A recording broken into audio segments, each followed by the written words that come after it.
Cabin সমস্যা কমে যাওয়ায় সংক্রান্ত সমস্যার কারণে বিমান বাংলাদেশ এয়ারলাইন্সের ব্যাংককগামী একটি ফ্লাইট ঢাকায় ফিরে এসেছে। তবে প্লেনে মোট কতজন যাত্রী ছিল তা জানা যায়নি। শুক্রবার দুপুরে মিয়ানমারের আকাশ থেকে ফিরে আসে ফ্লাইটটি। ঢাকা থেকে ব্যাংককগামী BG 388 ফ্লাইটটি বোয়িং 337-800 মডেলের এয়ারক্রাফট দিয়ে পরিচালিত হচ্ছিল। হযরত শাহজালাল আন্তর্জাতিক বিমানবন্দর সূত্রে জানা যায়, ঢাকা থেকে ব্যাংককগামী ফ্লাইটটি দুপুর 12টায় বিমানবন্দর থেকে উড্ডয়ন করে।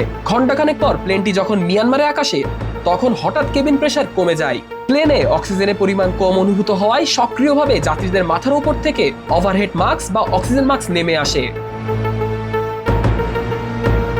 ফ্লাইটটি তখন 25,000 ফুট উচ্চতায় উড্ডয়ন করছিল। এই সময় যাত্রীদের মধ্যে আতঙ্ক সৃষ্টি করে। ফ্লাইটটির পরিস্থিতি বুঝতে পেরে প্লেনটিকে 10,000 ফুট উচ্চতায় নামিয়ে এনে ঢাকায় ফেরার সিদ্ধান্ত নেন। এই পরিস্থিতির প্রায় 1 ঘন্টা পর দুপুর 2টায় বিমানটি নিরাপদে ঢাকায় শাহজালাল আন্তর্জাতিক বিমানবন্দরে অবতরণ করে। এদিকে অবতরণের পর বিমানে থাকা সব যাত্রীকে টার্মিনালে নিয়ে যাওয়া হয় এবং তাদের জন্য একটি অন্য বিমান বরাদ্দ করা হয়।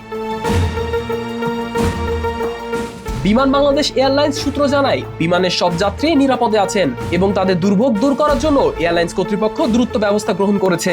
বিমানের একজন যাত্রী গণমাধ্যমকে জানায়, পাইলট ক্রুরা চমৎকারভাবে পরিস্থিতির মোকাবেলা করেছেন এবং যাত্রীদের জন্য একটি নিরাপদ অবতরণ নিশ্চিত করেছেন। এই বিষয়ে বিমান বাংলাদেশ এয়ারলাইন্স কর্তৃপক্ষ আনুষ্ঠানিকভাবে কিছু জানায়নি। তবে বিমানবন্দরের নির্বাহী পরিচালক গ্রুপ ক্যাপ্টেন কামরুল ইসলাম জানিয়েছেন, ফ্লাইটটি ঢাকায় জরুরি অবতরণ করেছে।